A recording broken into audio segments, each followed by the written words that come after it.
Ledakan yang terjadi di Masjid SMAN 72 Jakarta, Kelapa Gading, Jumat, 7 November 2025, siang, diduga terjadi saat kegiatan salat Jumat tengah berlangsung. Beberapa saksi menyebut ada orang tak dikenal yang mencurigakan masuk ke dalam masjid sebelum ledakan terjadi. Sedikitnya 20 orang dilaporkan mengalami luka-luka akibat insiden tersebut. Sebagian di antaranya merupakan siswa dan petugas sekolah. Ledakan juga sempat menimbulkan kepanikan di lingkungan sekolah.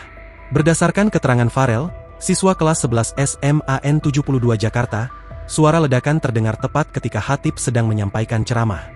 Ledakan itu berasal dari bagian dalam masjid yang berada di area sekolah.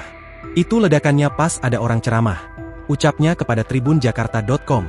Sejumlah siswa dan guru yang berada di sekitar lokasi langsung berhamburan keluar menyelamatkan diri. Tak lama setelah kejadian, aparat kepolisian dan TNI tiba di lokasi dan langsung memasang garis pembatas di sekitar masjid.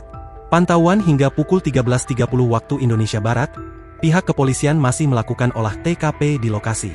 Polisi kini tengah menelusuri keberadaan dan identitas pria itu untuk memastikan keterkaitannya dengan peristiwa ledakan. Sementara dari informasi jurnalis Nizar di Kompas TV, menyebutkan ledakan diduga berasal dari sound system masjid.